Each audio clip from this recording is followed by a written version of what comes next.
안녕하세요. 일신사입니다. 저희 채널에는 신박한 사연들이 많이 있으니 많은 분들의 구독 부탁드립니다. 이번 사연은 집 넓혀 이사간 동생네를 초치려는 신우를 올케가 시원하게 응징을 한 사연인데요. 함께 보시겠습니다. 안녕하세요. 결혼 10년 차 초등학생 딸 둘 키우는 워킹맘입니다. 얼마 전에 이사하고 너무 좋아서요. 시기 질투 많은 신우에게 사이다도 날려주고 발끝까지 찌릿찌릿할 정도로 기분이 좋습니다. 남편은 위로 누나가 하나 있는데 심해부는 돈을 잘 버는 사람입니다. 신우네는 풍족하게 살고 있고 시작부터 40평대 아파트에서 살았다고 들었어요. 시부모님이 그리 형편이 넉넉하지 않은데 신우는 없는 집 딸이 있는 집으로 시집간 케이스죠. 저희는 양가 모두 넉넉하지 않은 형편이라서 형편에 맞게 결혼하고 열심히 살았습니다. 저희는 집이 좁은 것이 좀 아쉬웠지만 서로 아껴주며 딸 둘 낳고 잘 살아왔습니다. 하지만 시댁에서나 시댁 경조사에서 신우를 만나고 오면 기분이 많이 상해서 며칠 축 처진 기분으로 살아야 했죠. 저희를 만나기만 하면 걱정하는 척 하면서 저희 형편을 무시하듯 말하는 신우의 그 말. 친정언니 딸이 입던 옷 가져다 아이 입혔다고 무슨 경기라도 하듯 놀라던 신우의 표정과 준중형 신랑차에 베이비시트 2개 설치해서 타고 다닌다며 무시하듯 말하던 신우의 말을 저는 평생 잊지 못할 것 같습니다. 그 외에도 신우가 저를 기분 나쁘게 했던 말들이 많이 있었지만 상대적으로 힘든 저희 경제력으로 인해 제가 자격지심으로 신우의 말을 기분 나쁘게 들었던 것도 전혀 없지는 않을 거예요. 제가 볼 땐 경제적으로는 신우네와 저희가 차이가 많이 나기는 하지만 저희 부부가 훨씬 금실도 좋고 서로 배려해주며 사는 데다가 시집살이도 없어 만족하며 살고 있는데 그런 저에게 신우는 저희가 경제적으로 풍족하지 못하다는 것을 물고 늘어지며 저희가 불만을 갖고 살아야만 한다는 식으로 말해왔습니다. 지금은 한 귀로 듣고 한 귀로 흘리지만 처음에는 신우가 저를 은근히 무시해서 신랑에게 화를 낸 적도 많네요. 심해부가 경제력이 좋고 심해부 본가가 잘 사는 것으로 알고 있습니다. 근데 심해부는 저희 신랑처럼 가정적이지는 못한 사람이에요. 여자 문제로 신우 부부는 몇 번 이혼 직전까지 갔다고 들었습니다. 그리고 심해부는 사업상 만나는 사람들이 많다는 핑계로 중고생이 된 자식들과 대화도 별로 안 한다고 하는데요. 저희 신랑은 피곤한 몸으로도 딸들과 잘 놀아주는 사람입니다. 아이들과 노는 신랑을 어쩔 때 보면 놀아준다는 느낌보다는 자기가 재밌어서 놀고 있다는 생각이 들 정도예요. 물론 밤에 저와도 잘 놀아줍니다. 저희는 결혼하고 30년 가까이 된 22평 복도형 주공 아파트에서 시작을 했습니다. 얼마 전까지 그 집에서 9년을 살았네요. 방 2개 좁은 거실에 확장된 베란다, 불편하지만 적응하고 살았습니다. 두 딸들 초등생이 될 때까지 침대도 못 놔주고 책상도 못 놔줘서 상 펴고 공부하고 무거운 라텍스 깔아주고 접어주며 자게 했습니다. 좁은 싱크대에 수납 공간도 별로 없어서 좁은데 주방 물건들 칸칸이 박아놓고 살았어요. 결혼할 때 사온 9kg짜리 세탁기는 왜 이렇게 자주 고장이 나던지 작고 고장도 잦았지만 버티고 썼습니다. 32인치 TV도 오늘 내일 하는 거 버티고 썼어요. 아둥바둥 1억 빚 갚고 집 내놓은 지 열흘 만에 집이 팔려서 같은 지역의 신도시라 이름 불리는 곳에 있는 28평 계단형으로 이사 왔습니다. 다시 한번 빚의 힘을 빌려 이사를 왔지만 열심히 갚으려 다짐하고 집 구하기부터 수리하며 여러 가지로 힘들었습니다. 인테리어 공사를 하는 기간에 밤마다 남편과 걸어서 이 집 근처까지 와서는 멀리서 우리 집 보며 저기 우리 집이야 하며 한참 쳐다보다 돌아가곤 했습니다. 올수리에서 이사 들어온 지 이제 2주 되었네요. 아이들 책상 놔주고 그렇게도 바라던 바퀴 달린 의자도 놔주고 딸아이들이 책상에서 공부하니 너무 좋다며 공부가 잘 된다는 소리에 눈물이 났어요. 19kg 세탁기에 빨래 잘 돌아가는 거 남편과 바닥에 앉아 지켜보면서 감동받아 눈물 고이고, 넓은 한샘 싱크대에서 설거지하며 감격하고, 주방 옆에 딸린 다용도실에서 야경 보며 감격하고, 커다란 베란다에서 빨래 널며 편하다고 감격했습니다. 저희 집이 얼마나 크냐면요, 좁은 집에서 아웅다웅 부대끼며 살다가 여기로 이사 오니 멀리서 말하면 안 들릴 정도예요.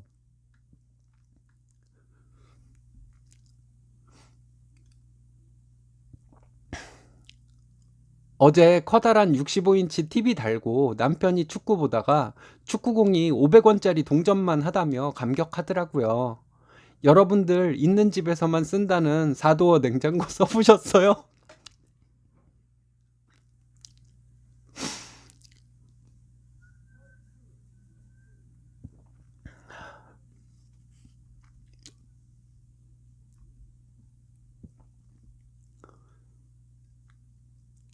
냉장고에 반찬통들이 끝없이 들어가요.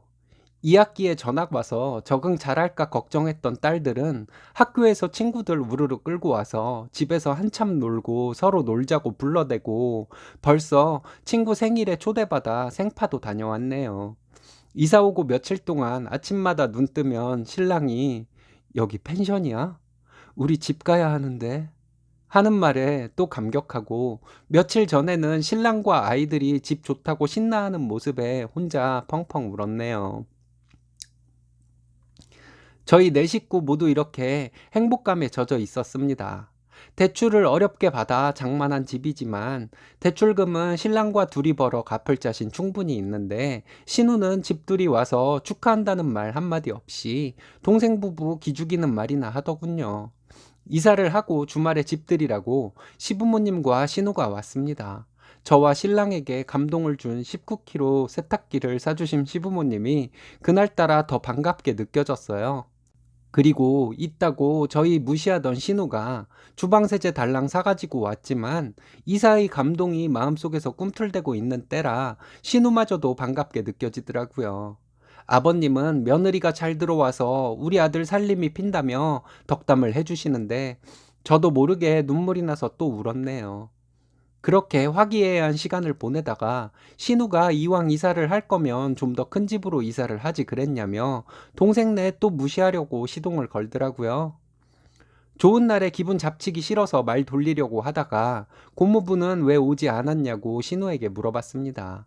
사업상 바빠서 못 왔다고 하더니 돈 벌려면 심해부처럼 바쁠 수밖에 없다고 하더군요. 신우가 또 무슨 초치는 소리 할까봐 제가 "근데 형님, 남자들 보면 사회생활 때문에 어쩔 수 없는 술자리라고 하면서 알고 보면 술자리의 80%가 자기 놀려고 술자리 만든 거던데요?" 라고 했습니다. 신우는 뜨끔했나 봐요. 잠시 뒤에 걱정하는 말투로 저희는 언제 돈 모아서 대출 갚고 더 넓은 집으로 이사하냐며 한숨을 쉬더라고요. 그래서 제가 그랬어요. 저희 앞으로 이사 안 간다고요. 아이들 각자 방 하나씩 생겼는데 더 넓은 집이 그닥 필요할 것 같지 않다고 했더니, 신우는 너희가 넓은 집을 안 살아봐서 그렇지 자기는 저희 집이 좁아서 답답해 보인다는 거예요. 그런 거는 모르고 살아도 된다고 하며 지금은 집 조금 넓혀 이사 온 것만도 너무 행복하다 했어요.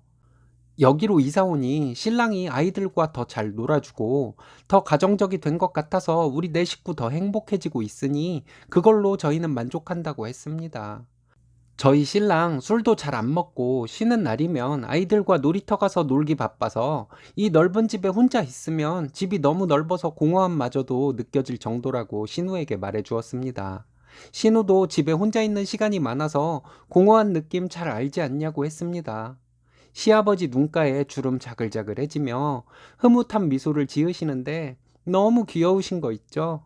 갑자기 아버님께 성실하고 가정적인 신랑 덕에 제가 너무 행복하다며 감사하다고 말씀드렸습니다. 그리고 틈만 나면 신랑 자상하고 가정적이라고 칭찬했습니다. 은근히 신우에게 자랑하는 거였죠. 돈 많고 나도는 심해부와 결혼한 신우가 행복한 것 같냐? 아니면 가진 것 많지 않아도 성실하고 가정적인 신랑과 결혼한 내가 행복한 것 같냐? 이거죠. 그리고 다들 가실 때쯤에 제가 신우에게 그랬어요. 고모부는 많이 바쁘셔서 아이들과 보내는 시간도 거의 없겠어요. 유년기에 유대감을 쌓아놓지 않으면 그거 평생 간다던데. 고모부 사업상 바쁘셔서 그런 거니 뭐. 에이, 뭐, 돈 많이 벌면 된 거죠. 뭐, 돈 걱정 없이 사시는 형님이 저는 아주 가끔 부럽기도 해요. 여기서 아주 가끔을 강조해서 말해 주었답니다. 시댁 식구들 모두 가시고 나서 신랑이 저에게 누나 약 올리려고 나를 그렇게 칭찬한 거 맞지? 하면서 묻더라고요. 그러면서 자기도 속이 시원했다고 잘했다고 해주었습니다. 신우네 돈 많다고 신우가 자꾸 저희 무시하려고 하잖아요. 처음부터 그런 거 하나도 부럽지 않았는데 말이에요. 그래서 저는 끈끈한 가족애와 자상한 남편 같은 거 너는 없지? 하며 좀 약 올려 주었습니다. 저희 집이 곧 쇼파도 들어오기로 돼 있을 정도로 넓은데 어딜 감히 좁다고 무시해요. 안 그래요, 여러분? 동생 부부가 부러워서 질투심에 신우가 돈으로 어떻게 눌러보려고 하다가 본전도 못 찾았네요. 쓰니님, 쇼파도 있는 넓은 집에서 가족들과 계속 행복하시길 바라겠습니다. 사연은 사기로 결혼한 동서가 쓰니님을 여러 가지로 괴롭히다가 이혼당하고 우연히 쓰니님과 만난 사연인데요. 어떻게 사이다를 날렸는지 함께 보시겠습니다. 안녕하세요. 저는 결혼한 지 만 5년이 넘었는데요. 아이가 아직 없어요.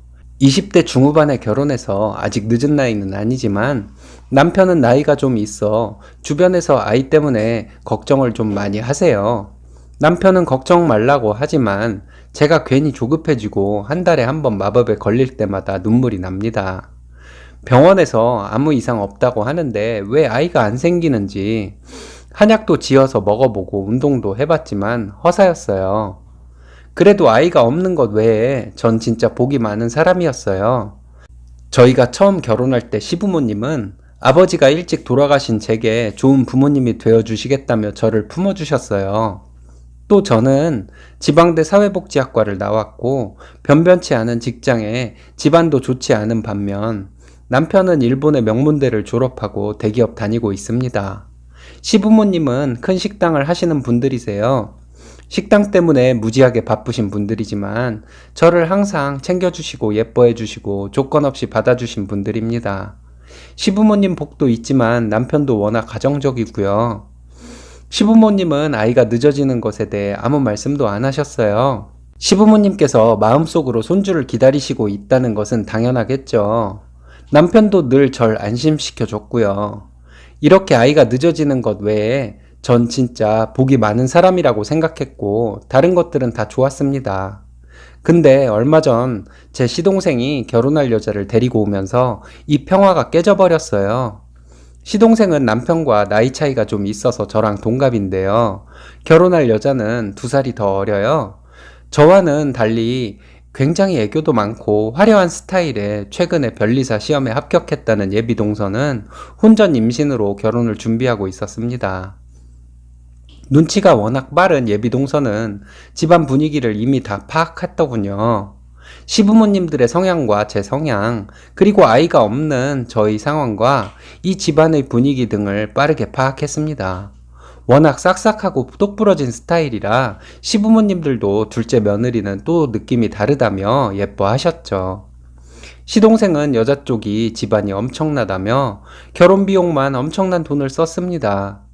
시부모님들께도 계속해서 결혼하는데 돈을 보태달라고 했어요. 식대만 해도 엄청 비싼 강남의 한 호텔에서 결혼식을 했고 집과 살림살이를 들여놓는 일도 거의 저희 시댁 쪽에서 다 했습니다.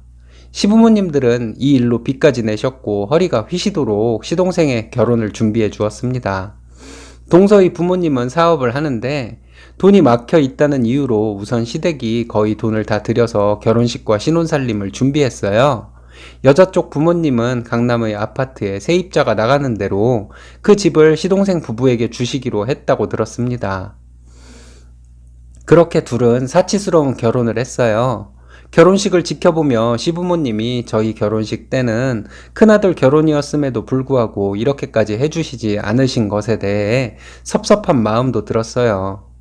우리 집안이 가진 게 없어서 그랬다는 생각까지 들어 속상하면서도 그동안 잘해주신 것들이 많으니 이런 생각하면 안 되지 싶어 그만뒀습니다.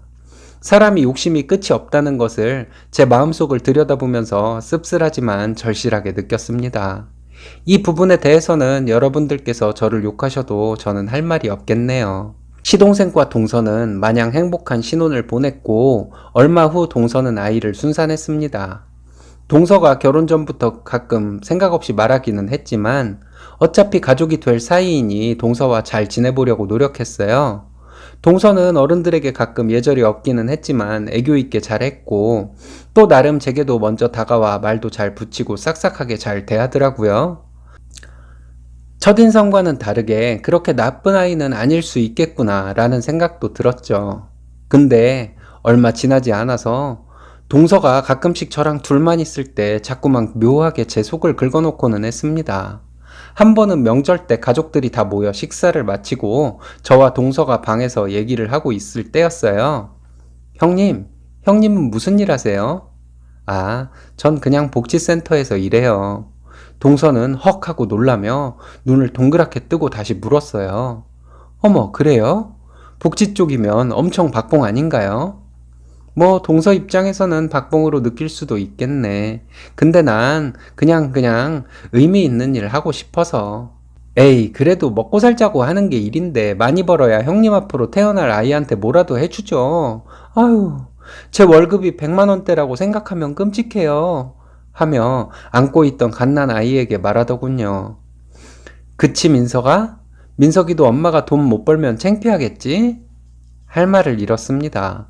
뭐라 대처하기도 전에 어머니가 우리를 부르셔서 나가보게 됐지만 계속해서 동서의 말들이 머리를 맴돌았습니다. 그 뒤로도 동서의 막말은 장난이 아니었어요. 계속 수위를 넘곤 했었죠. 형님 부모님은 무슨 일 하세요? 본가는 어디예요?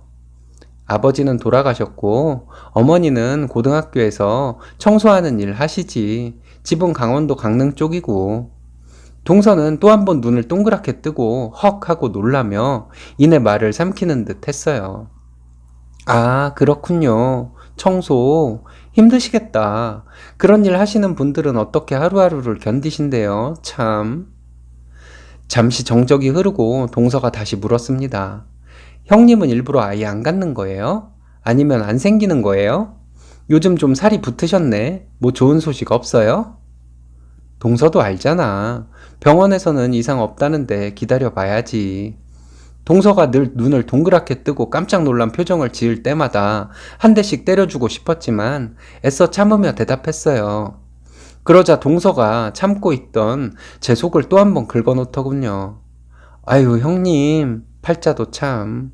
부모님 복 없으면 남편 복도 없고 자식 복도 없대요. 근데 그거 형님 잘못 아닌 거 아시죠? 동서의 말에 욱하고 분노가 치밀었고 갑자기 눈물이 나올 것 같았습니다. 동서, 내 얘기 같고 이렇다 말하는 건 괜찮은데 우리 부모님 얘기는 좀 조심 좀 해줄래? 애써 감정을 누르고 한마디 했지만 제 말은 이미 떨리고 있었어요. 어느 정도 눈치를 챈 동서가 대답했습니다. 어머, 형님 기분 나쁘셨어요? 아, 나 그러라고 그런 거 아닌데. 난 형님 그냥 생각해서 한 말이에요. 알죠?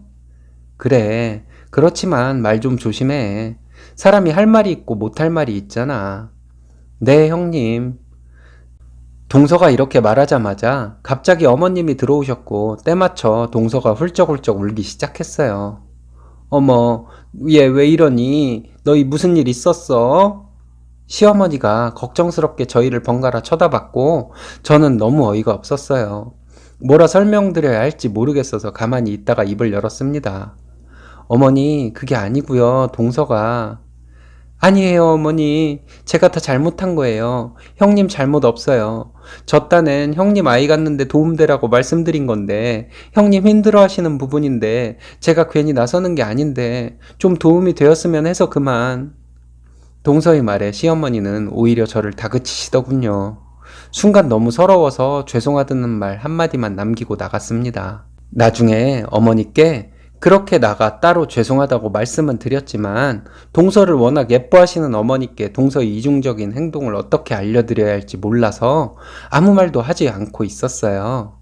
이 사건 말고도 한두 가지가 아니지만 동서의 이런 행동으로 인해 스트레스 받는 제 마음을 알아줄 사람은 아무도 없었어요. 남편은 뭘 그런 걸 가지고 그러냐며 별 의미 없이 넘겼고 시어머니에게는 말할 수도 없었죠. 툭하면 제 속을 긁어놓는 동서 탓에 이제 가족 모임은 제게 큰 스트레스가 되어 갔지요. 점점 저는 동서가 눈치 없이 말하는 것이 아니라 일부러 저를 긁어놓으려고 이런 말과 행동들을 하는 것이라는 생각이 들었습니다. 그러던 어느 날 저녁이었는데 남편이 황급히 전화를 받고 잠깐 시부모님 댁에 가자고 하더군요. 시동생이 이혼할 것 같다면서요. 도대체 이게 무슨 일인가 싶어 다급히 시부모님 댁에 갔습니다. 시아버님은 소파에 앉아 어두운 얼굴로 앉아 계셨고 어머니와 시동생은 방 안에서 시끄럽게 싸우고 있었습니다. 내용인즉 동서의 가족 배경이 모두 거짓말이었다는 것입니다. 강남에 건물이 몇 채나 있고 부모님은 사업을 하신다고 했었는데 다 거짓말이었고 변리사에 합격했다는 것도 마찬가지였습니다. 시부모님이 큰 식당을 하시니 적당히 이 집에 있다가 이혼하면서 재산을 갖고 나갈 생각이었던 것입니다. 시동생은 우연히 자기 아내의 과거를 알고 있는 사람을 만나 이 사실을 알고 동서와 크게 싸웠는데 동서는 그럼 고소하지 그러냐며 오히려 큰 소리를 치더래요. 이 사실을 알고 시부모님은 너무 망연자실하셨어요. 아들이 사기 결혼을 당했고 이제 이혼할 위기에 놓여 있었으니까요. 하지만 일이 거기서 끝나지 않았어요.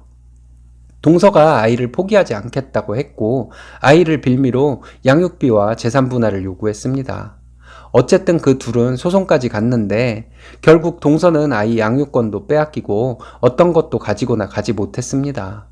저도 몰랐는데 양육권에 대해 판사가 판결을 내릴 때에는 양쪽의 경제력을 중시한다고 하더라고요. 동서가 실상 가진 게 없으니 시동생이 양육권을 갖도록 판결이 난 거겠죠. 이렇게 한동안 집안에 평지풍파가 일어나고 잠잠해질 무렵 우연히 은행에 가서 번호표를 뽑고 기다리고 있는데 익숙한 뒷모습이 보이더군요. 한때 저를 그렇게 괴롭히고 우리 집안을 뒤집어 놓았던 동서 그 여자였습니다. 행색이 참 말이 아니었어요. 제게 상처 주고 지금도 우리 시부모님을 힘들게 하고 이 집안에 해를 끼친 그 여자가 너무 미웠습니다. 저는 그냥 지나갈까 하다가 이 여자에게 당했던 것들이 생각이 났습니다. 오늘 그냥 지나치면 집에 가서 후회할 것 같았어요. 그래서 먼저 말을 걸었습니다. 잘 지냈어요? 저를 보자마자 사색이 된 그 여자는 시선을 회피하더군요. 그 여자에게 차분히 한마디 했습니다. 여기서 보내. 그렇게 복복하더니 이게 무슨 꼴이야. 이혼당하고 결국 부모님 복, 남편 복, 자식 복도 없는 거 그쪽이네요. 에휴, 복이 너무 딱해. 난 그냥 걱정이 돼서 한마디 해요. 몸 잘 챙겨요. 그래도 설마 100만 원대 월급은 안 받겠죠? 제가 돌아서서 나오는데 저를 몹시 노려보고 있더군요. 은행 주차장에서 차에 시동을 걸고 출발하려고 하는데 갑자기 그 여자가 뛰쳐나와 소리를 고래고래 지르며 욕을 하더라고요. 그래서 차를 세우고 내렸습니다. 저에게 할 말이 많은가 본데 해보라고 했습니다. 주차장에 있던 몇몇 사람들이 우리를 쳐다보더라고요. 그 여자는 저에게 아무런 논리도 없이 욕질만 했어요. 화가 났지만 참고 있다가 제가 말했습니다. 우리 시동생에게 사기를 쳐서 결혼하고 시부모 등쳐먹으려고 했던 사람이 무슨 할 말이 있다고 이래요? 그거 범죄예요. 시부모님이 좋은 분들이니까 당신 같은 사람 감옥에 보내는 것까지는 안 하신 거예요. 감사한 줄 알고 정신 차릴 생각을 해야죠. 나에게 이렇게 욕하는 것을 보니 아직 정신을 못 차렸나 보네요. 이렇게 큰 소리로 말했습니다. 주변에 있는 사람들 들으라고요. 그랬더니 주위에서 듣고 있던 아주머니들이 어머어머 이러시며 뭐라 소곤대시더라고요. 정확하게 들리지는 않았지만 그 여자에 대해 비난하는 듯한 뉘앙스의 얘기였어요. 그러다가 한 아주머니는 젊은 여자가 이래서 돈 벌 생각을 안 하고 결혼으로 사기를 쳤어? 정말 멀쩡하게 생겼는데 너무하네 라고 하시더라고요. 다른 분들도 그 아주머니의 말씀에 맞장구를 치는 말씀을 한마디씩 하셨어요. 그 여자는 주위에 있던 분들을 노려보더니 씩씩대며 가더라고요. 제가 그 여자 뒤에 대고 얘기했습니다. 할 말 많은 것 같더니 왜 그냥 가요? 당당하면 끝까지 하고 싶은 얘기 해봐요. 이렇게요. 그 여자는 점점 걸음이 빨라지며 뒤도 안 돌아보고 제 갈 길로 갔습니다. 정말 그 아주머니 말씀대로 멀쩡하게 생긴 젊은 여자가 왜 저러고 살까 했습니다.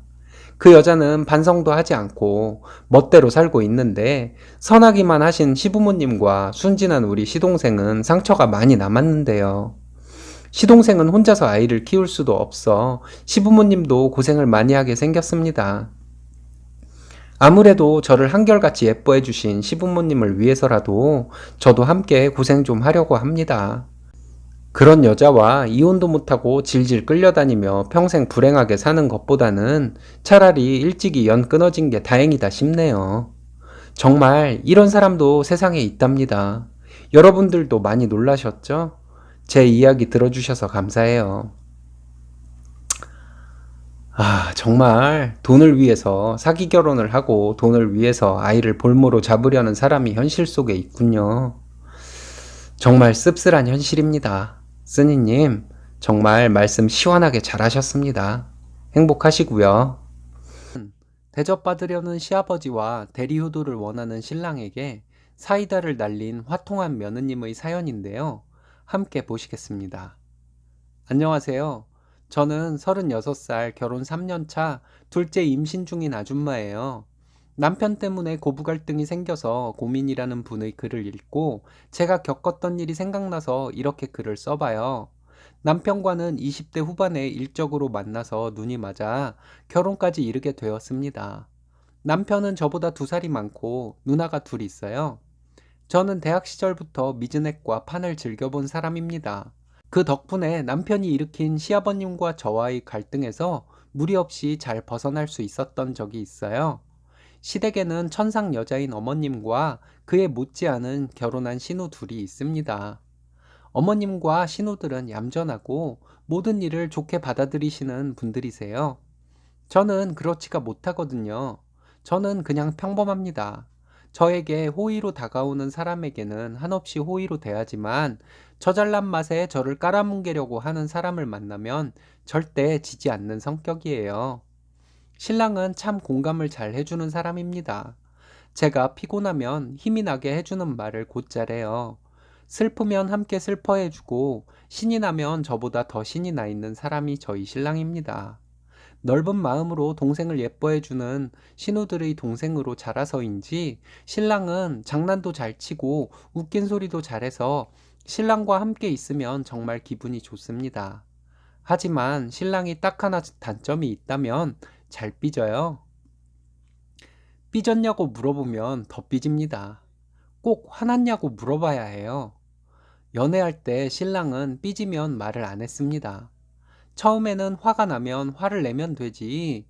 남자가 왜 입을 다물어 버리는 것인지 이해가 안 가서 신랑과 한번 진지하게 얘기를 한 적이 있습니다.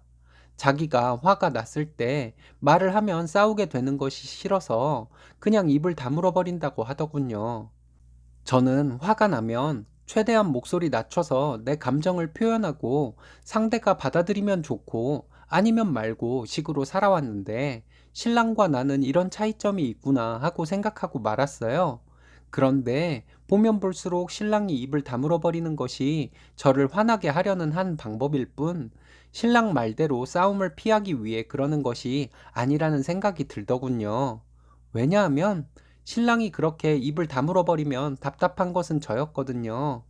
신랑도 입을 다물고 있으면 제가 답답해서 힘들기만 하고 신랑의 그런 태도 덕분에 싸우지 않아서 좋다는 생각은 전혀 안 든다는 것을 신랑도 분명히 알고 있었을 텐데요. 그런데도 삐져서 입 다물고 있는 것을 보면 저와 싸움을 피하기 위해서라는 되도 않는 핑계를 대면서 제가 답답하고 짜증나게 만들어서 자기가 화난 만큼 저에게 복수하는 것이라는 생각이 들더라고요. 나 화나게 만들면 너만 힘들어져. 이거죠 뭐. 천사 같은 엄마와 누나들처럼 제가 우쭈쭈라도 해줘야 한다는 것인가요?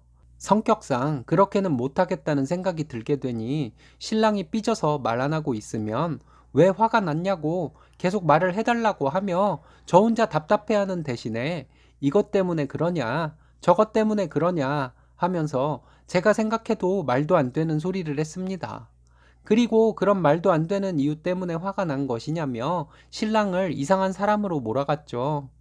신랑이 그런 이유 아니라며 억울해서 말을 할 때까지 말을 했습니다. 그랬더니 말을 하더라고요. 아주 논리정연하게 자기가 화가 난 이유를 얘기했습니다. 신랑이 화가 난 것에 대해 서로 얘기를 해서 잘 풀고 나서 그거 보라며 이렇게 말 잘하는 사람이 왜 말을 안 해서 사람을 답답하게 만드는 나쁜 짓을 하냐고 했습니다. 이런 일이 있고 나서 신랑은 삐져서 말 안 하는 경우가 별로 없었습니다. 삐져서 말 안 하는 것으로 저를 열받게 하려는 신랑에게 계속 말 걸고 속 좁은 사람처럼 만들어서 제가 신랑을 더 열받게 했거든요. 될 대로 되란 식이었어요. 이거 안 고쳐지면 끝이라는 생각으로 그랬습니다. 지금은 신랑이 삐져서 입 다물어 버리는 경우가 거의 없습니다. 결혼을 하고 첫째를 임신했다는 사실을 알게 되고 즉시 양가 부모님께 말씀드렸습니다. 양가 부모님께 제가 가끔 전화도 드리고 했었는데 특히 아버님이 제가 전화를 한동안 드리지 않거나 하면 좀 삐져 있는 듯 했어요. 아버님께 영상통화로 임신 사실을 알려드렸더니 주말에 맛있는 거 사주신다고 오라고 하셨습니다. 주말에 시댁으로 가는데 신랑이 아버님께 가고 있다고 전화를 하라고 하더군요. 제가 오빠가 좀 해 라고 했더니 계속 저에게 하라는 거예요.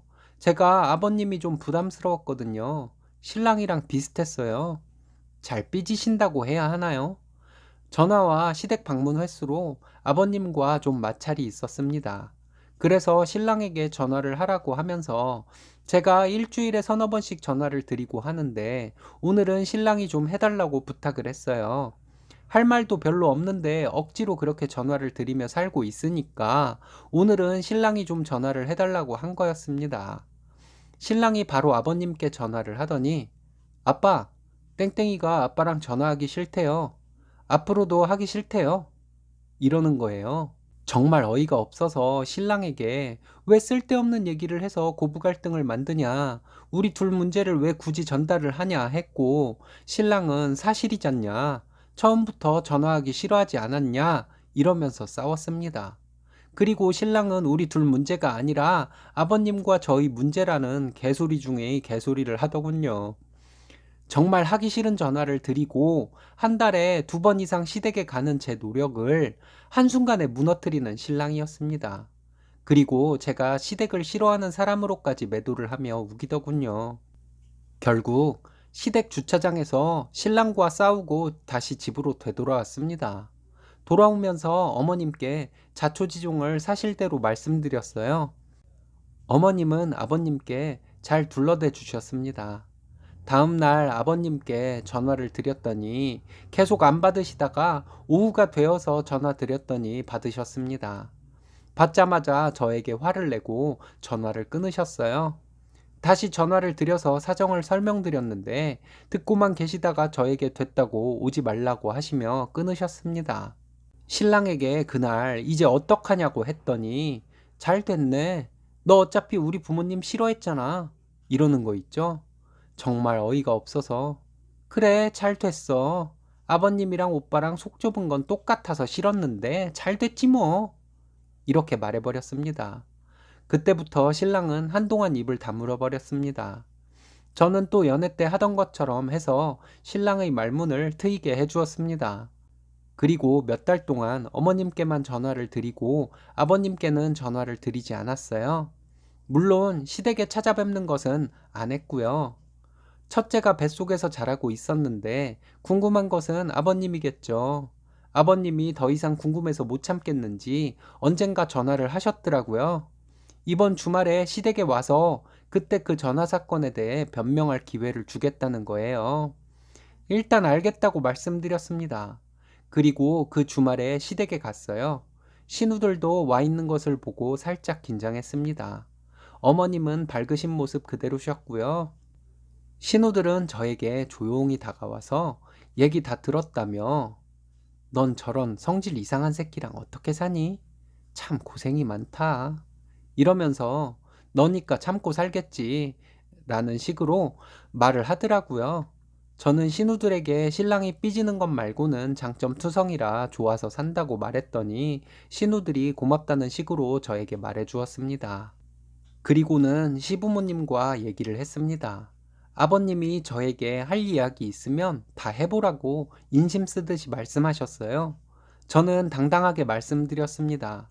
남편이 모질이일 때 고부 갈등이 생긴다더니 그 말이 맞나 봐요. 라는 말로 말을 시작해서 신랑은 부모님께는 물론 장인, 장모에게도 전화 한 통 안 하면서 저에게 전화하라고 미루고 거기에다 아버님과 사이가 틀어지도록 이상한 소리 했다고 말씀드렸습니다. 신랑 덕분에 아버님이랑 지금까지 사이 틀어져서 그동안 많이 편했다며 앞으로는 신랑이 자주 전화드릴 것이라고 말씀드렸어요. 그리고 신랑이 모지리처럼 굴어서 아버님이 기분 나빠 계신다는 사실을 친정에도 말씀드렸다고 했습니다. 신랑이 이렇게 앞뒤를 구별 못하지만 이왕 결혼한 거 신랑의 장점을 생각하려고 노력하며 살고 있다고 말씀드렸어요. 아버님은 놀란 표정으로 아무 말씀 못하고 계셨어요. 신랑이 아버님께 중간에서 이상한 소리를 해서 아버님이 화가 나신 것 때문에 스트레스를 받아서 마음 편히 있어야 할 임산부인 제가 항상 불편한 마음으로 지내고 있어서 아이에게 나쁜 영향이 가지 않을까 걱정이라고 굳히기 들어갔습니다. 아버님이 그렇게 기분대로 하시면 손주에게 영향이 간다 이거죠. 그 말에 아버님은 신랑에게 넌 왜 쓸데없는 소리를 해서 새아가를 불편하게 했냐? 이렇게 태도를 바꾸시더라고요. 그러시더니 내가 저놈 말만 듣고 오해를 했다. 그래서 우리 새아가에게 사과하려고 오늘 부른 거란다. 하며 말을 바꾸셨어요. 아버님의 말씀에 분위기가 화기애애해져서 가져가는 아기 초음파 사진들 전부 보여드리며 즐거운 분위기로 있다가 집에 돌아왔습니다. 그 사건 이후로는 아버님 전화 강요 전혀 없으시고 신랑도 저를 대변해 주려고 노력했어요. 결과적으로 잘 풀렸으니 망정이지 그날 시댁 갈 때 저 사실 마음의 준비 단단히 하고 갔거든요. 아버님이 저에게 화를 내신다거나 신랑이 계속 등신 같은 행동을 한다거나 하면 시댁에서 즉시 나와서 시댁과 신랑이 사과하지 않으면 그걸로 끝이라고 생각하고 있었습니다. 제가 미즈넷과 판 중독자였기 때문에 그런 시댁은 미래가 없다는 것을 확실하게 알고 있었거든요. 다행히 손주 때문이든 뭐든 아버님께서 먼저 저에게 손을 내밀어 주시고 전화를 강요하시거나 삐지시거나 하는 것을 더 이상 하지 않게 되었으니 다행이라는 생각이 들었습니다. 철없던 신랑도 할 말 못할 말 구별하는 사람이 되었고요. 이래서 어려서부터 어른들이 책 많이 보라고 그렇게 말씀하셨나 봐요. 당장은 별 감흥 없이 읽는 하찮게 여기는 글들이 나중에라도 도움이 되니까요. 첫째가 딸인데 어디 가면 꼭 할아버지 기다렸다가 할아버지 손을 잡고 다니려고 해요. 아버님은 손녀에게 녹죠. 아이 태어난 후부터 아버님이 직접 영상통화 걸어요. 뱃속의 둘째가 아들이라고 말씀드리니 아버님의 세상을 다 가진 듯한 표정. 신랑에게 아버님은 외손주들도 있는데 우리 아이를 뭘 그리 예뻐서 어쩔 줄 몰라 하시냐고 물어본 적이 있어요. 아버님은 신우 아이들도 어렸을 때 그렇게 예뻐하셨다고 하더군요. 지금 우리 아이에게 아버님이 하시는 것을 보면 그때 아버님이 삐지셨을 때 제가 한없이 숙이고 들어가도 되었을 텐데 하는 생각도 듭니다. 그냥 서로 적응하는 과정이 필요했던 것이었겠죠. 네, 맞습니다. 서로 적응하는 과정이었겠죠. 쓰니님도 좋은 분이시고 아버님도 좋은 분이시니 잘 되신 것 같습니다. 앞으로도 행복하세요.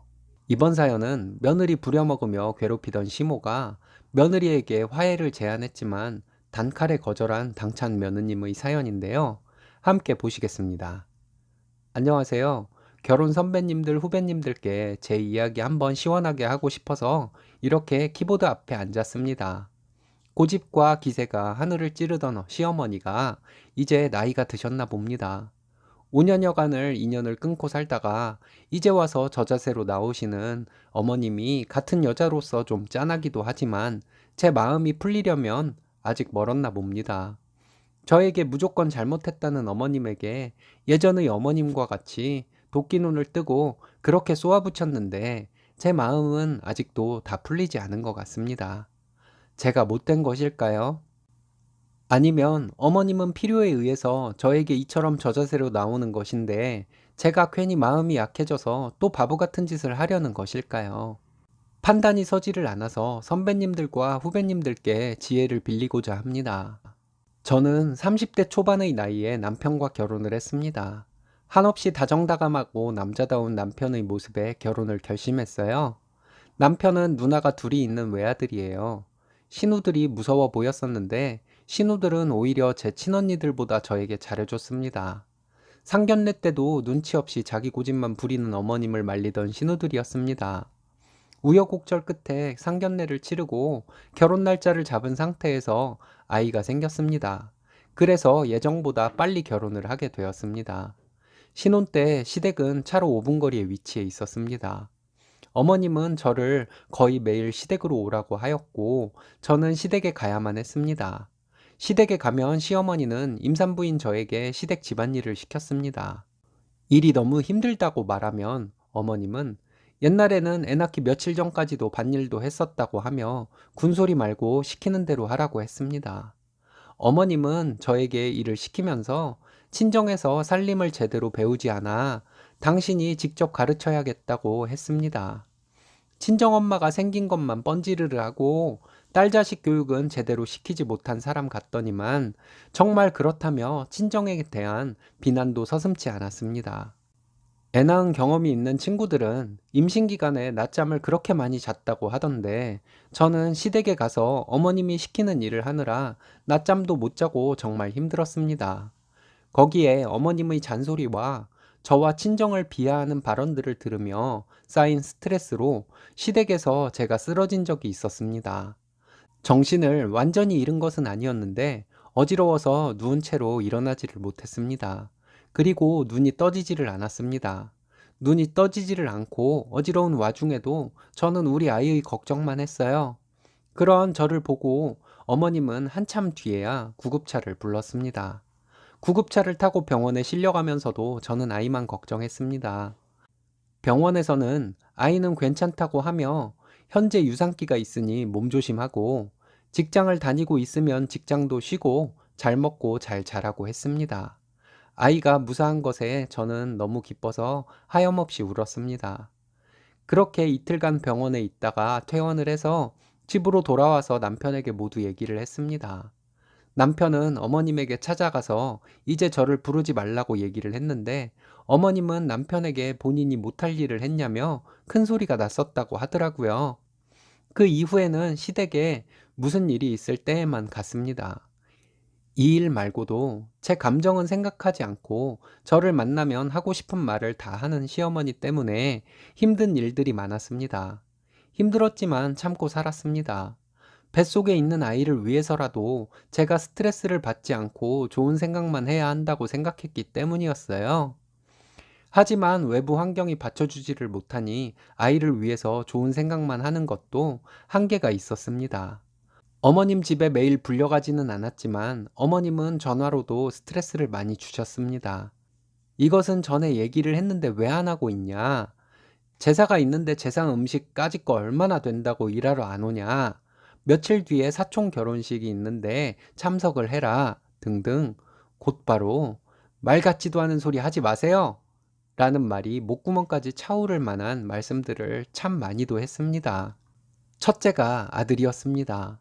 임신을 했을 때 남편이 독자라서 꼭 아들을 낳아야 한다던 시어머니는 산부인과에서 뱃속의 아이가 아들이라고 하자 저에게 요즘은 딸이 대세라던데 아들을 임신했다며 타박 아닌 타박을 하더니 둘째는 꼭 딸을 낳으라고 하더군요. 그래서 제가 어머님에게 그랬어요. 전에는 아들 하시더니 왜 마음이 바뀌셨냐고요. 그랬더니 어머님은 그런 적이 없다면서 딴전을 피우시더라고요. 이때 알았습니다. 어머님은 주변 사람들을 마음대로 조종하고 싶어 하는 분이실 뿐, 일의 옳고 그름을 따지시는 분이 아니라는 것을요. 아이가 태어날 때까지는 큰 소리가 나게 되면 뱃속의 아이에게 안 좋은 영향이 있을 것 같아서 어머님이 하시는 말씀을 한 귀로 듣고 한 귀로 흘렸습니다. 처음에는 어머님의 말씀 하나하나가 거슬려서 그렇게 하기가 힘들었지만 그것도 익숙해지니 되더군요. 제가 그렇게 어머님 말씀을 듣는 둥 마는 둥 하는 것을 눈치를 채시고는 저에게 무슨 얘기를 하면 저에게 본인이 한 말을 다시 해보라고까지 하셨습니다. 아이 태어나면 보자고 생각하며 계속 어머님의 그런 말들을 넘기고 넘겼습니다.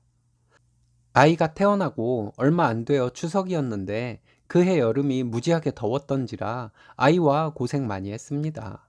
추석이 다가오니 어머님은 저에게 음식을 하러 언제 올 것이냐고 계속해서 전화를 했어요. 이번 추석에는 아이가 어려서 못 간다고 했습니다. 어머님은 애가 3, 7일이 지났으면 된 거지 유난 떤다면서 저에게 도리도 안 한다고 엄청 화를 냈어요. 저도 어머님께 드디어 화를 냈습니다. 아이가 어려서 못 간다면 그런 줄 알고 계시면 되지 왜 그렇게 말씀이 많냐고 했어요. 그냥 제가 그렇다고 하면 그런 줄 아시라고 해버렸습니다. 어머님과 한바탕 하려고 일부러 좀 세게 말했습니다. 어머님은 그날 곧바로 저희 집에 찾아오셨어요. 저희 집에 오셔서는 제가 어떤 것들을 지금까지 잘못해 왔는지 하나하나 꼬투리를 잡고 넘어지시는 말씀을 하셨습니다. 어머님의 꼬투리 잡는 말들마다 받아치며 어머님이 잘못이라고 말하는 것들은 전혀 잘못이 아니고 아주 잘한 행동이라고 당당하게 말씀드렸습니다. 그 중간중간 저도 어머님께 질세라 어머님이 잘못한 것들을 꼬투리 잡아 말씀드렸고요. 처음에는 제 잘못만 말씀하시던 어머님이 제가 어머님이 잘못한 것들을 계속 물고 늘어지니 변명 아닌 변명을 하시면서 당당해 하시더라고요. 그래서 어머님의 말씀 끝나기도 전에 그것은 말도 안 되는 변명이라며 무조건 어머님이 잘못하신 것이라고 얘기했습니다. 아랫사람과 평행한 위치에서 말싸움을 하면 더 화가 나는 쪽은 윗사람인 것이 당연한 거잖아요. 그래서 지지 않고 어머님을 계속 약을 올려드렸습니다. 어머님이 잘못하신 것도 얘기했지만 없는 얘기도 지어내서 누명도 씌워드렸어요. 어머님도 저에게 누명 씌운 적이 몇 번 있었거든요. 어머님은 그런 적이 없다고 하셨지만 저는 거짓말하지 말라고 하며 어머님을 억울하게 해드렸습니다. 이날 어머님이 소리도 지르고 막말도 했지만 저도 함께 소리 지르며 맞섰습니다. 마지막에는 어머님이 저에게 그러더라고요. 너 이렇게 못돼 처먹은 거 네 부모는 아니? 그러길래 그럼 어머님 이렇게 못돼 먹은 거 외할머님이 아세요? 라고 진짜 그대로 말했습니다. 어머님은 저에게 더 이상 말해봐야 쇠기의 경일기라며 일어나서 가시더라고요. 제가 어머님께 아직 할 말이 많은데 왜 가시냐고 했습니다. 어머님이 저에게 잘못한 것들을 다 듣고 가시라고 했어요. 어머님은 못 들은 척을 하시며 가시더라고요. 그런 일이 있고 나서 어머님과 5년여간을 안 보고 살았습니다. 그날 남편에게도 이혼하자고 했어요. 그랬는데 남편은 이혼을 거부하고 버텼습니다.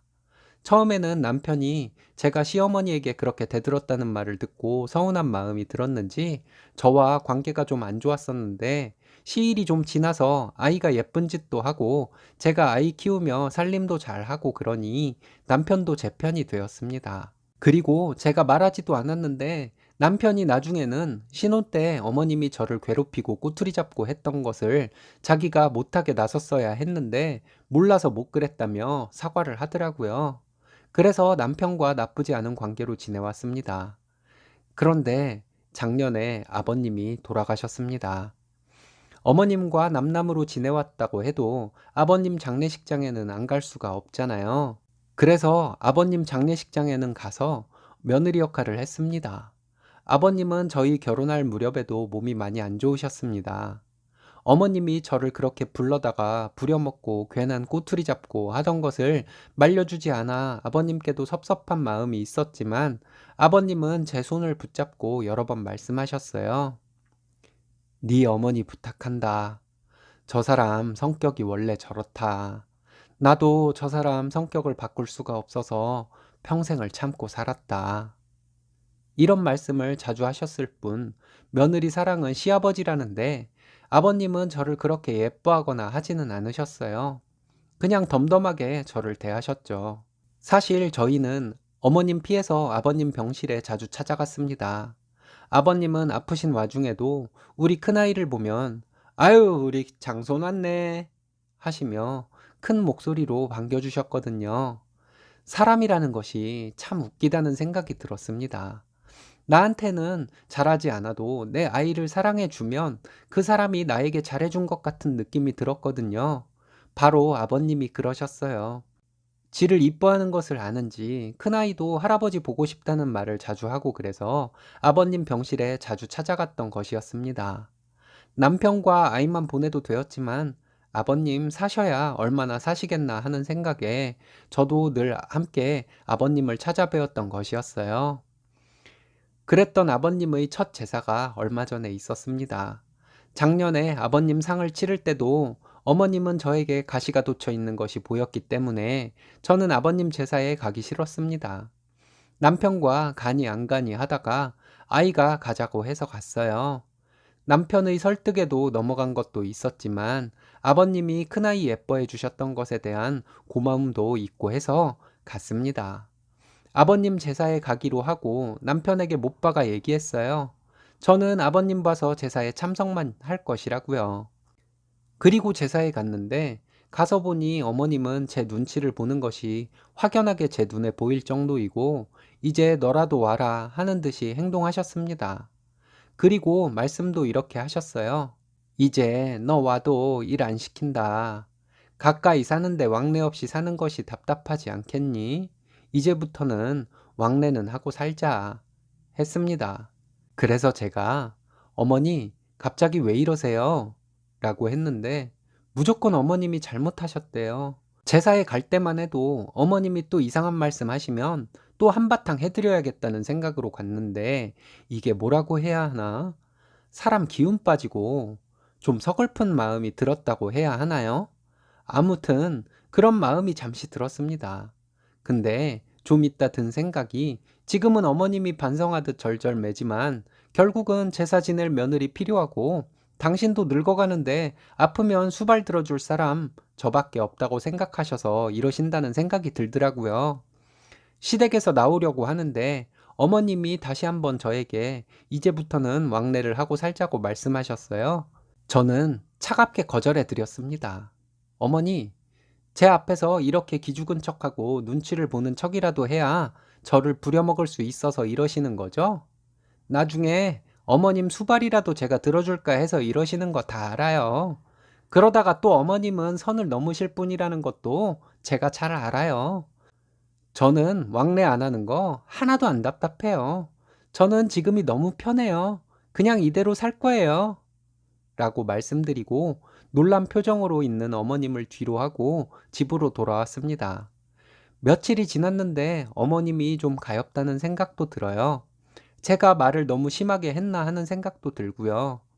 그러다가도 어머님이 저에게 했던 못된 행동과 말들이 떠오르면 그날 더 심하게 어머님에게 얘기할 걸 하고 후회도 하고요.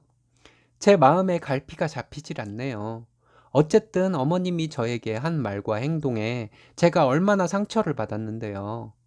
이런 말 몇 마디에 넘어가지는 않을 것입니다. 생각 같아서는 평생을 연 끊고 살고 싶기도 해요. 어찌해야 할지를 모르겠습니다. 생각이 많아 잠이 잘 안 오네요. 제 이야기 들어주셔서 감사합니다.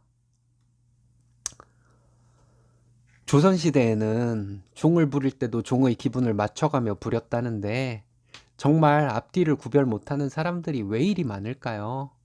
쓰니님 시어머니께 측은지심이 드신다는 얘기를 하시는 것을 보니 좋은 분이신 것 같습니다. 누구도 쓰니님의 결정을 비난할 수 없습니다.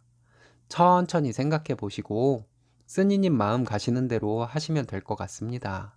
이번 사연은 정치 얘기에 집착하고 뻔뻔하기 그지없는 예비시모에게 할 말 다하고 파혼을 한 당찬 여성분의 사연인데요. 오늘의 사연 함께 보시겠습니다. 안녕하세요. 제가 과거 얘기 한번 해보려고요.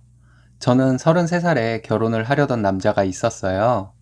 그 남자와는 2년간 연애를 했고 둘 다 홍기가 꽉 찬 나이라 더 이상 이성을 만날 기회도 많지 않을 것 같아서 결혼을 하기로 한 케이스인데요.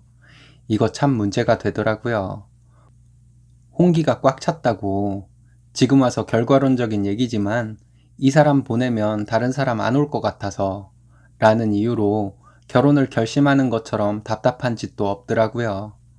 결혼 못해서 안달난 귀신이 붙은 것도 아니고 홍기가 꽉 찬 나이여도 안 되겠다 싶은 사람과는 그냥 헤어지는 게 맞는 것 같아요.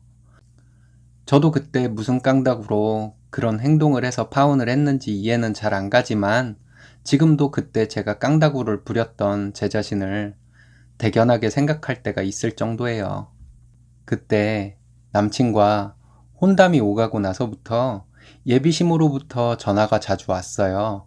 전화해서 하는 얘기가 자기는 아들 하나 딸 하나인데 딸은 엄마가 챙겨주는 거고 시어머니는 며느리가 챙겨주는 것이라고 여러 번 말을 하더라고요.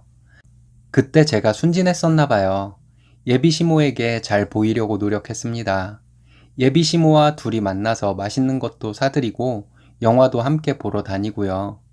제가 이렇게 딸같이 잘해드리면 상대도 저에게 잘할 줄 알았죠 뭐. 근데 아니더라고요. 시모는 제가 그렇게 잘 해줘도 누구에게 자랑을 하거나 고맙다는 표현을 하거나 하는 적이 없었어요. 그리고 당연히 누릴 걸 누린다는 태도였죠. 예비 시모는 또 저에게 매일 전화할 것을 강요했었죠. 그래서 저는 할 말도 없는데 매일같이 예비 시모에게 할 말을 만들어서 전화를 해야 했습니다. 그래도 그때 남친을 사랑했기에 이런 것들을 참고 맞춰드렸어요. 그렇게 지내다가 저도 예비시모의 그 뻔뻔한 태도에 슬슬 지쳐가고 있을 때쯤 예비시모는 저에게 자신의 정치적인 관점을 얘기하더라고요. 그리고 저에게 정치에 대한 생각을 물어보고요. 명절에 가족들 만나서 정치 얘기하다 보면 싸우게 된다는데 그걸 왜 묻는지 참 이해가 안 갔어요. 그래서 정치에 대해 잘 모른다고 대답했습니다. 사실 정치에 대해 관심도 없었고 잘 모르기도 했었고요. 지금도 잘 몰라요. 그랬더니 예비시모는 저를 만나서 자기의 정치에 대한 관점과 여성의 인권에 대해 오랫동안 강의를 하더라고요. 정말 재미없었어요. 그리고 상견례 날에도 예비시모는 친정아빠에게 정치적인 의견을 물어보더라고요.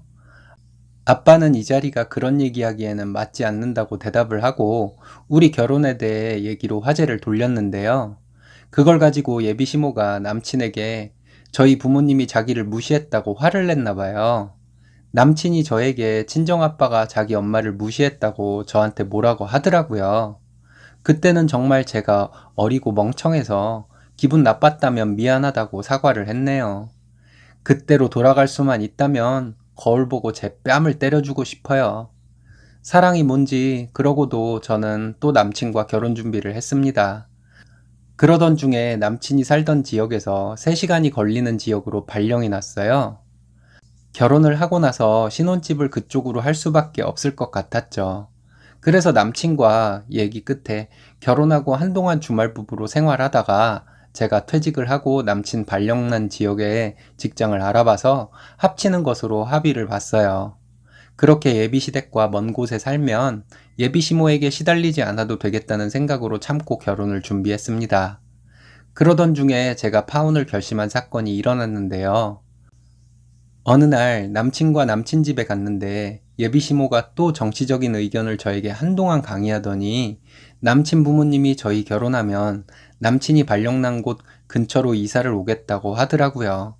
하늘이 무너지는 줄 알았습니다. 남친 부모님 집이랑 멀리 사는 것만 보고 참고 헤어지지 않은 건데 하늘도 무심하시지 라는 생각을 했네요. 남친과 얘기를 해봤어요. 남친 부모님 저희가 살 지역으로 이사 오는 것을 막아줄 수 없냐고요. 그랬더니 남친이 우리 맞벌이 할 텐데 자기 부모님이 근처에 사시면 살림, 육아 같은 것들을 도움받을 수 있어서 우리한테 이득이 될 텐데 왜 그걸 막냐고 하더라고요. 그래서 더 이상 말해봐야 소용없을 것 같아서 그냥 넘어갔습니다. 그리고 며칠 생각해 봤어요. 이혼보단 파혼이 낫겠다는 결론이 나더라고요. 사랑하는 남친이었지만 결혼해서도 자기 엄마에게 이렇게 끌려다니는 사람이라면 저도 자신이 없었죠. 남친을 만나서 얘기했어요. 이 결혼 자신이 없다고요. 남친은 갑작스런 제 파혼 선언에 당황해서는 이유가 뭐냐고 물어봤습니다. 그래서 있는 그대로 얘기했어요.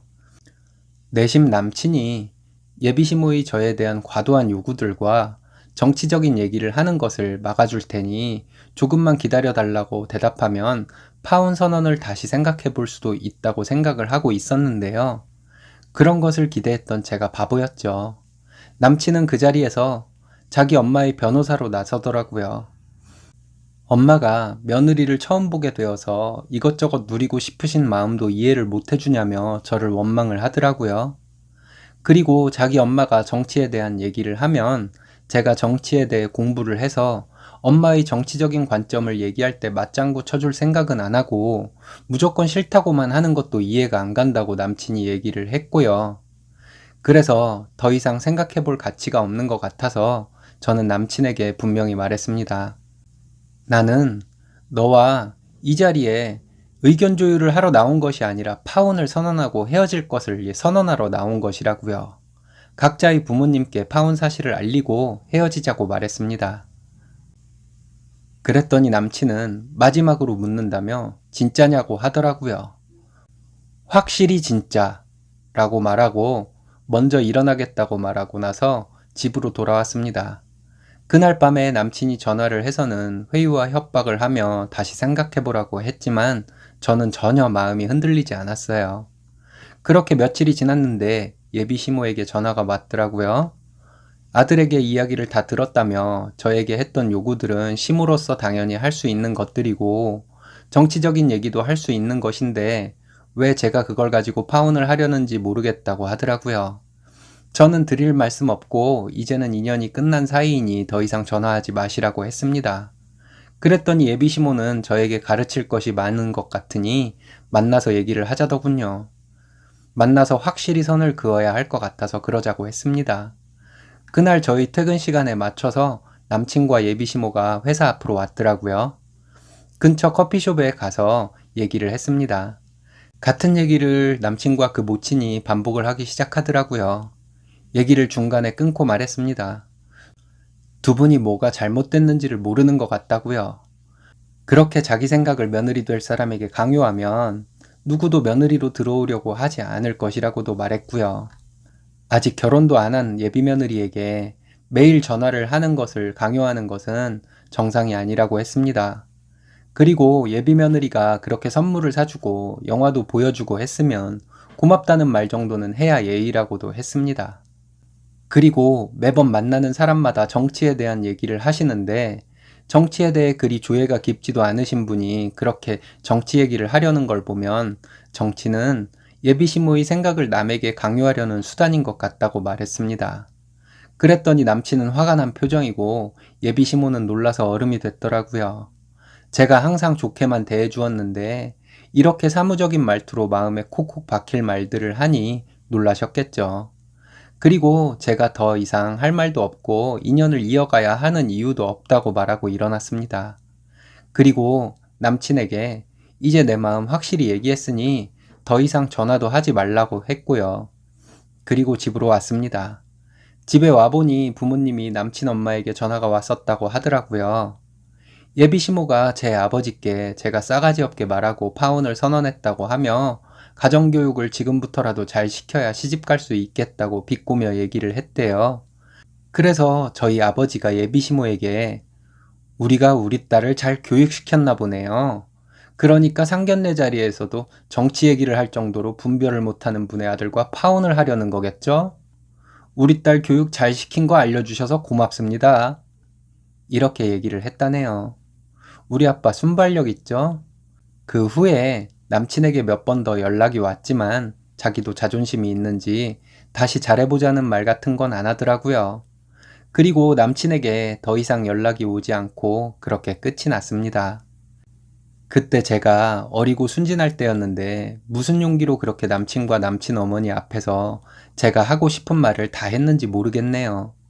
그때 정말 제가 그냥 둥글둥글하게 넘기고 결혼을 했다면 어쩔 뻔했나 하며 지금도 아찔한 마음이 들어요. 그렇게 파혼을 하고 그 당시에는 제가 이제 나이도 있고 하니 이젠 결혼에 대해서 그냥 될 대로 되란 식으로 생각하기로 했었습니다.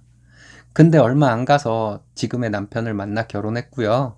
시부모님 예쁨 받으며 살고 있어요. 혹시라도 부당한 결혼 조건에 휘말려 있는 걸 알면서도 홍기가 찬 나이라 이 사람이랑 헤어지면 더 이상 남자 못 만날 것 같아서 울며 겨자 먹기 식으로 불합리한 조건에도 결혼을 진행 중이신 예비신부나 예비신랑님 있으시면 꼭 말씀드리고 싶어요. 이혼보단 파혼이 낫고 홍기가 찬 나이에도 이성과 이별을 하고 홍기가 지나도 좋은 결혼 상대는 나타날 수 있다는 걸요. 제 얘기 들어주셔서 감사하고요. 우리 모두 화이팅입니다. 이혼보다 파혼이 낫고 내 짝꿍이 있다면 늦게라도 나타날 수 있다는 사연자분의 말씀 정말 옳은 말씀인 것 같습니다.